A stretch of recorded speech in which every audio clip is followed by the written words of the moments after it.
Sempat diragukan fans dan Erick Thohir, Elkan Bagot tegaskan akan selalu bela timnas Indonesia.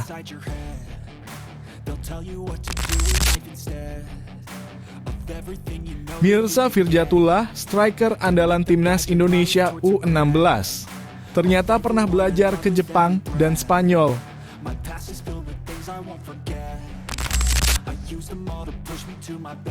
Padahal ada kesempatan membela Belanda atau Argentina. Estela Lopati malah mantap pilih Indonesia.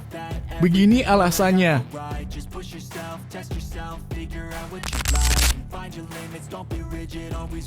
Masyarakat Indonesia alergi timnas Indonesia ketemu Qatar di babak ketiga kualifikasi Piala Dunia 2026 zona Asia. Kenapa begitu?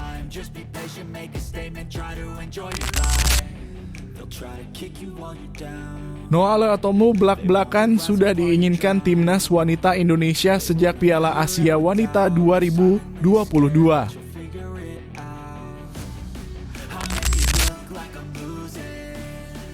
Hasil drawing putaran ketiga kualifikasi Piala Dunia 2026 zona Asia. Indonesia berada di grup neraka, jumpa Jepang dan Arab Saudi.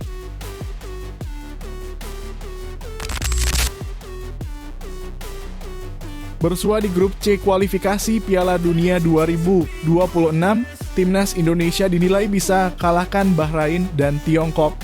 Begini alasannya.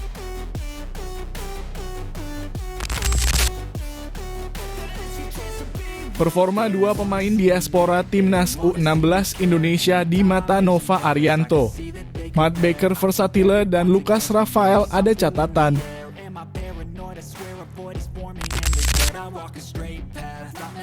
Kabar bahagia datang jelang putaran 3 kualifikasi Piala Dunia 2026.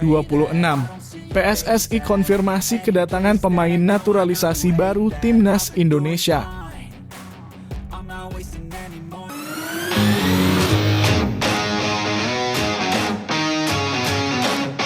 Sebelum kita lanjut ke berita terlengkapnya, alangkah mulianya bagi kalian untuk tekan tombol like dan yang belum subscribe tolong subscribe channel ini. Elkan Bagot menegaskan bahwa dia akan setia dan selalu membela timnas Indonesia. Ini menjadi kode jika Elkan Bagot masih bersedia untuk berjuang demi lambang Garuda di dada. Elkan Bagot memang pernah diragukan kesetiaannya oleh supporter timnas Indonesia. Erick Thohir menyindir Elkan Bagot dengan pernyataan bahwa timnas Indonesia tidak butuh pemain yang tidak punya keinginan bermain di timnas Indonesia. Meskipun sudah memiliki banyak pemain naturalisasi di posisi center back, supporter timnas Indonesia masih berharap Elkan Bagot tetap membela timnas Indonesia. Bukan soal kemampuan atau peran penting Elkan, namun pemain keturunan Inggris tersebut dihargai karena ketulusannya. Meskipun membela di Ipswich Town di kompetisi sepak bola Inggris, Elkan Bagot masih mau menjadi warga negara Indonesia meskipun saat itu timnas Indonesia masih hancur-hancurnya. Padahal usia Elkan Bagot masih sangat muda. Dengan kemampuan dan kesempatan yang dia miliki, Elkan seharusnya masih bisa berjuang untuk satu tempat di timnas Inggris atau timnas Belanda. Namun, semua itu digubris oleh Elkan Bagot. Dia mantap lebih memilih untuk membela timnas Indonesia. Akan tetapi akhir-akhir ini, Elkan Bagot mendapatkan banyak sorotan. Dia tidak dipanggil Shin Tae-yong dalam 2 laga terakhir timnas Indonesia senior. Padahal Elkan Bagot tidak sedang mengalami cedera apapun, tapi STY malah lebih tertarik untuk memanggil Muhammad Ferrari untuk mengisi posisi center back. Bahwa Elkan Bagot melakukan kesalahan terhadap Shin Tae-yong sehingga tak dipanggil. Di tengah isu negatif tentang Elkan Bagot, Erick Thohir akhirnya buka suara dengan polemik ini.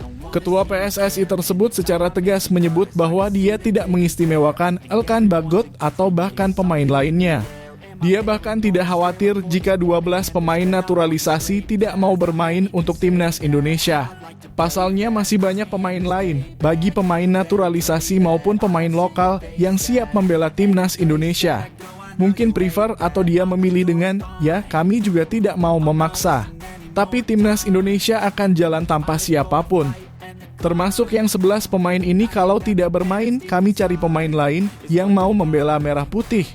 Erick Thohir juga tidak khawatir jika Elkan Bagot tidak ada dalam SKUD Timnas Indonesia saat ini. Pasalnya, stok bek tengah Timnas Indonesia saat ini sangat melimpah. Pemain seperti Nathan Chu Aon dan Justin Hubner bisa bermain menggantikan posisi Elkan Bagot. Elkan Bagot belum tentu menjadi pilihan utama Coach Shin Tae-yong untuk mengawal lini belakang Timnas Indonesia saat melawan Irak dan Filipina. Namun dalam situs resmi Ipswich Town, Elkan Bagot menegaskan bahwa dia sangat cinta Timnas Indonesia dan masih membela negaranya tersebut. "Saya akan selalu bermain untuk Indonesia terutama karena keluarga saya," ucap Elkan Bagot. Elkan Bagot juga menegaskan bahwa pilihan dia untuk membela Timnas Indonesia adalah pilihan yang paling tepat yang pernah dia putuskan. "Seperti kata ibu saya, memilih membela Timnas Indonesia adalah pilihan yang sangat tepat." Kehadiran Elkan Bagot akan sangat dibutuhkan oleh Timnas Indonesia di babak 3 kualifikasi Piala Dunia. Pasalnya, Timnas Indonesia tidak akan bisa diperkuat oleh Justin Hubner dan Jordi Amat yang mendapatkan sanksi larangan bermain.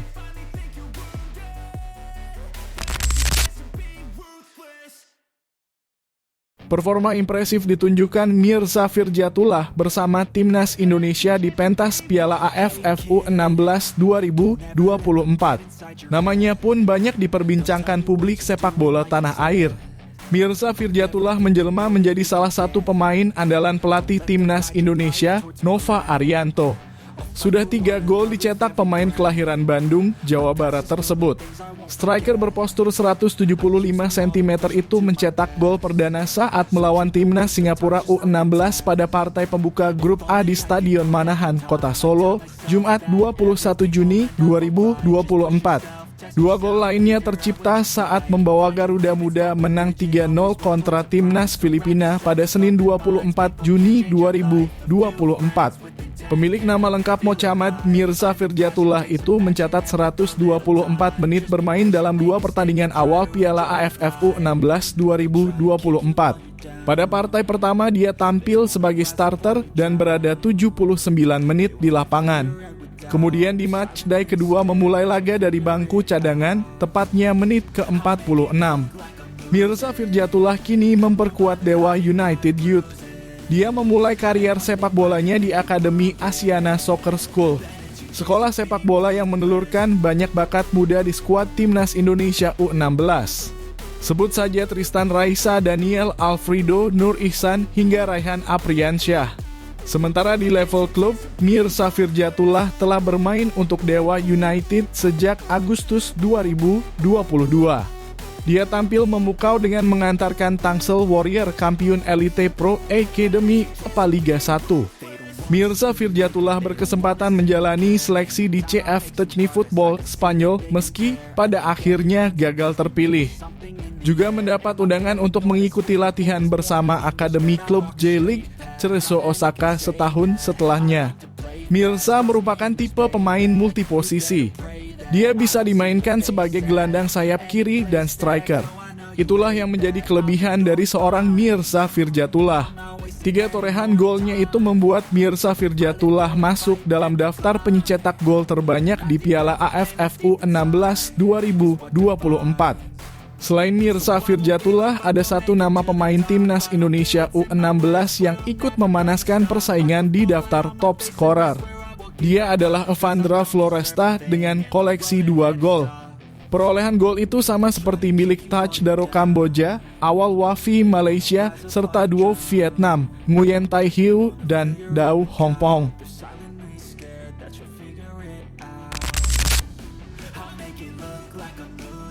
Dua pemain keturunan mengikuti trial di Timnas Indonesia wanita beberapa hari ini. 2 sosok yang dimaksud adalah Estella Lopati dan Noala Tomu. Estella Lopati memiliki profil yang menarik. Striker milik AFC Vrouwen 1 itu memiliki garis keturunan Indonesia, Belanda, dan Argentina. Latar belakang itu membuat Estella Lopati sebenarnya memiliki kesempatan untuk membela Timnas Belanda Wanita atau Timnas Argentina Wanita. Namun, ia mantap memilih Timnas Indonesia Wanita. Jika Argentina atau Belanda memanggil, saya akan tetap memilih Indonesia tentunya. Saya suka Indonesia, gaya permainannya bagus. Disinilah tempat saya sebenarnya, ujar Estela Lopati. Estela Lopati menegaskan ia bukan baru-baru ini memiliki keinginan membela timnas Indonesia wanita. Keinginan itu sudah ada bahkan sejak ia kecil. Estela Lopati pun mengaku sempat berkomunikasi dengan pelatih timnas Indonesia wanita sebelumnya, Rudi Eka Priyambada. Sejak kecil saya sudah ingin bermain di Indonesia. Karena itu saya menjalin komunikasi dengan pihak-pihak terkait di Indonesia. Estela Lopati pun mengungkapkan proses adaptasinya di skuad timnas Indonesia wanita, terutama dengan cuaca panas di Jakarta. Pemain berusia 20 tahun itu mengaku masih belum terbiasa dengan panasnya cuaca di Jakarta. Estela Lopati bahkan mengaku sempat merasakan kesulitan. Ya, saya kesulitan dengan cuaca seperti ini, tapi saya hanya butuh waktu. Setelah 1 minggu saya akan terbiasa.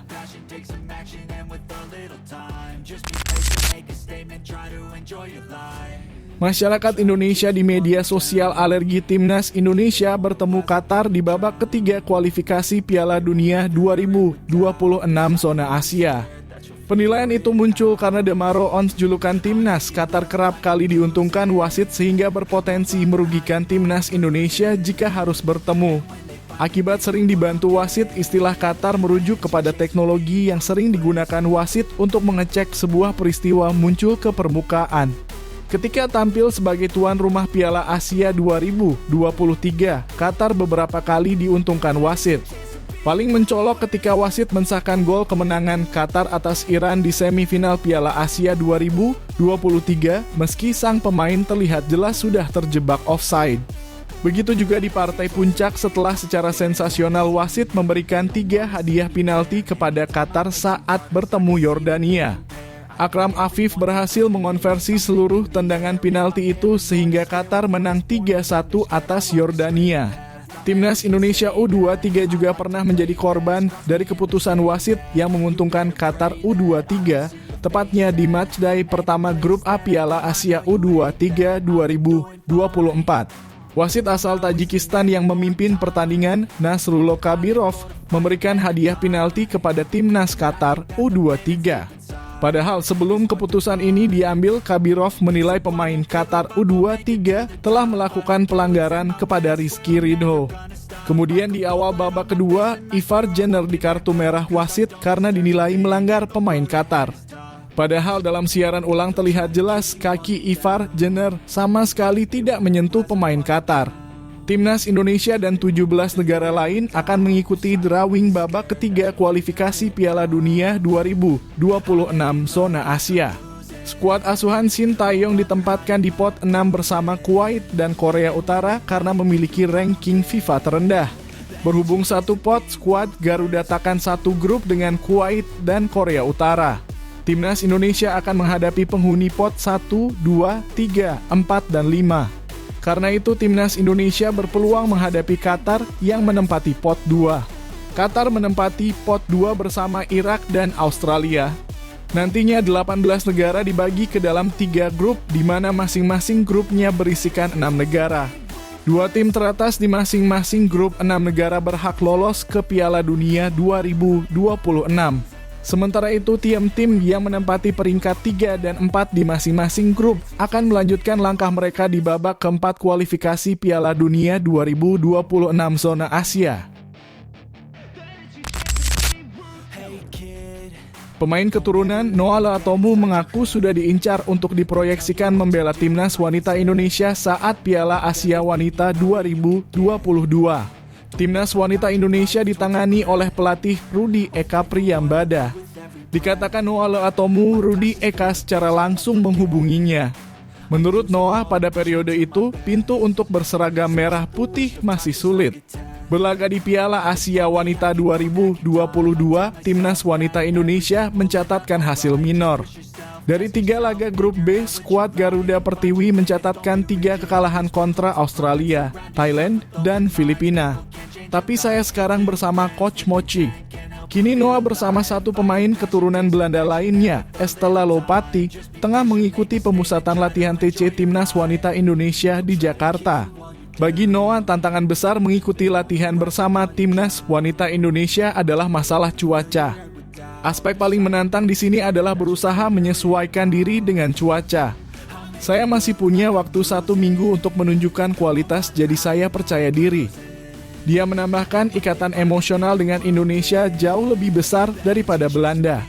Noah punya darah Indonesia lewat ayahnya yang berasal dari Ambon, Maluku. Saya diceritakan tentang Indonesia ketika saya masih kecil. Ayah saya berasal dari Indonesia. Dia memperkenalkan saya dengan sepak bola. Saya sangat dekat dengan asal-usul Indonesia saya dan punya hubungan erat dengan keluarga besar saya di Indonesia. Karena itu saya sangat antusias untuk bermain di Timnas Indonesia. Hasil drawing putaran ketiga kualifikasi Piala Dunia 2026 zona Asia. Indonesia berada di grup neraka, jumpa Jepang dan Arab Saudi. Hasil drawing atau undian fase grup putaran ketiga kualifikasi Piala Dunia 2026 zona Asia. Timnas Indonesia berada di grup C bersama Jepang, Arab Saudi, dan Australia. Putaran ketiga diikuti 18 negara yang sebelumnya bersaing di putaran kedua. Pada putaran ketiga ini, 18 negara yang bersaing dibagi menjadi 3 grup. Indonesia jadi satu-satunya negara ASEAN yang lolos ke putaran ketiga ini. Berikut adalah daftar 18 negara yang lolos ke putaran ketiga kualifikasi Piala Dunia 2026. Berikut beberapa informasi penting tentang putaran ketiga kualifikasi Piala Dunia 2026 zona Asia. Laga dimainkan dengan sistem round robin, juara dan runner-up setiap grup lolos ke Piala Dunia 2026. Tim peringkat ketiga dan 4 akan melaju ke putaran keempat. 6 tim, 2 grup, tanding di tempat netral. Juara grup lolos ke Piala Dunia 2026. Runner-up putaran keempat akan bertanding dan pemenang akan jadi wakil Asia di babak play-off antar konfederasi. Berada di pot 6 membuat Indonesia mendapat lawan-lawan sulit di putaran ketiga babak kualifikasi Piala Dunia 2026. Lawan yang dihadapi Indonesia adalah Jepang dan Arab Saudi. Jelas ini bukan undian yang mudah. Jepang adalah langganan Piala Dunia. Lalu Arab Saudi kini dilatih Roberto Mancini. Indonesia juga satu grup dengan Australia. Lawan Indonesia lainnya adalah Bahrain. Indonesia pernah kalah dengan skor 10-0 pada 2012. Sementara itu lawan lainnya adalah Cina berada yang kini menempati posisi ke-88. Berikut adalah daftar negara yang berada di grup C putaran ketiga kualifikasi Piala Dunia 2026, yaitu Jepang, Australia, Arab Saudi, Bahrain, Cina, Indonesia. Pengamat sepak bola Indonesia Akmal Marhali membeber analisisnya soal peta persaingan di grup C putaran ketiga kualifikasi Piala Dunia 2026. Timnas Indonesia memiliki peluang untuk mencuri poin bahkan menang kala menghadapi Bahrain dan Tiongkok. Indonesia punya peluang mengalahkan Bahrain. Kita sudah pernah mengalahkan mereka pada 2007 lalu. Sekarang pun kita masih punya peluang untuk meraih kemenangan. Selain Bahrain, peluang Indonesia untuk menangguh poin ada di Tiongkok. Hal ini menurut Akmal karena penampilan Tiongkok yang tak lagi garang seperti dulu.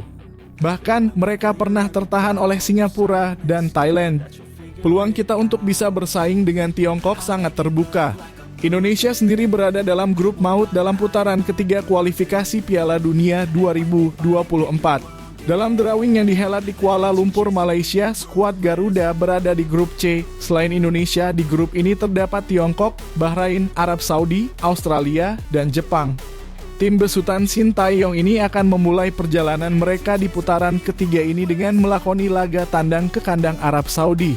Pertandingan ini akan dihelat pada 3 September 2024 mendatang.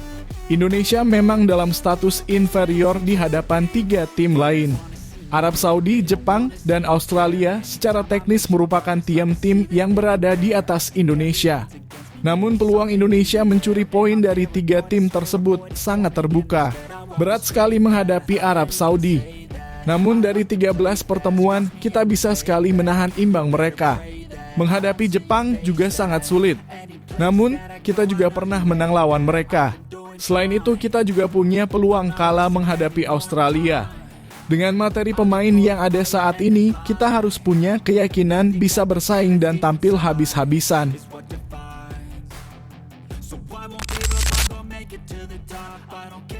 Pelatih Timnas U16 Indonesia, Nova Arianto beri penilaian soal performa dua pemain diaspora di timnya saat ini. Timnas Indonesia saat ini memanggil dua nama pemain diaspora di turnamen ASEAN Cup U16 2024. Keduanya adalah Matthew Baker dan Lucas Rafael. Matthew Baker tampil untuk klub Melbourne City di Australia. Sementara Lucas Rafael tampil untuk klub The Ansa Force di Amerika Serikat. Kedua pemain juga harus menerima kebijakan rotasi Nova Arianto selama fase grup ASEAN Cup U16 2024. Matthew Baker sempat tak jadi starter pada laga kedua lawan Filipina. Sementara Lucas Rafael hanya jadi starter pada laga kedua lawan Filipina. Nova Arianto pun angkat bicara soal performa keduanya sampai saat ini. Menurutnya, kedua pemain sudah berusaha maksimal sepanjang fase grup. Kalau yang pertama, masalah dua pemain diaspora ya Matt Baker dan Lucas Lee. Kalau secara penampilan keduanya sudah berusaha maksimal, lanjutnya. Nova Arianto mengapresiasi kinerja Matthew Baker sebagai pemain serba bisa. Matthew Baker bisa menguasai 3 posisi di lini belakang dan pada laga lawan Laos dicoba sebagai gelandang bertahan. Tapi Baker memang mempunyai keunggulan. Karena dia bisa bermain di 3 posisi pertama di bek tengah, kedua di fullback kiri, dan terakhir tadi kita coba di gelandang bertahan. Meski begitu, Nova Arianto memiliki satu catatan penting untuk pemain The Ansa Force tersebut. Lucas dinilai harus mengejar ketertinggalan dari aspek fisik. Kalau Lucas ini secara individu juga punya kualitas baik, tetapi memang dia butuh meningkatkan kondisi fisiknya. Karena saya lihat fisiknya belum bisa menyamai dengan teman-teman yang lainnya. Dan harapannya Lucas pasti bisa terus berkembang ya dengan nanti setiap pertandingan yang akan kita jalani. Kita akan mencoba Lucas lagi agar secara kualitas bisa atau secara fisik bisa menyamai teman-temannya. Nova Arianto tetap berharap keduanya bakal jadi tumpuan timnas Indonesia selanjutnya.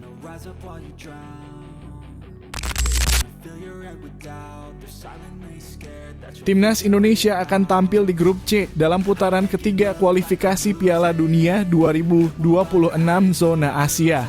Timnas Indonesia akan menghadapi lawan kuat seperti Jepang, Australia, Arab Saudi, Bahrain, dan Cina. Jelang putaran ketiga ini, Timnas Indonesia kebanjiran kabar bahagia. Eksekutif Komite PSSI Arya Sinulinga mengungkapkan akan ada 2 pemain naturalisasi baru. Meski tak gamblang menyebutkan nama Kevin Dix, namun Arya tak menampik dia menjadi salah satu pemain yang memiliki komunikasi intens dengan PSSI. Kevin Dix sempat ke Indonesia untuk berlibur di Bali. Namun pada kesempatan itu, Arya Sinulinga tidak bertemu dengan pemain keturunan Belanda Indonesia ini. Arya Sinulinga memang tak berani untuk berkomentar lebih jauh soal kedatangan pemain naturalisasi itu. Termasuk siapa pemain yang dimaksudkan oleh Arya yang akan menjalani proses naturalisasi demi timnas Indonesia. Selain nama Kevin Dix, ada pula nama Ole Romani yang dikaitkan erat dengan timnas Indonesia. Saya tidak berani ngomong soal itu, tapi saya bisa bilang semakin intens ada 2. Salah satunya Kevin Dix boleh juga, kata Arya. Apalagi saat ini ada permasalahan pada perpindahan federasi dari calon pemain timnas Indonesia, Maarten Paes. Jika permasalahan tersebut selesai, tidak menutup kemungkinan Maarten Paes bisa debut bersama timnas Indonesia.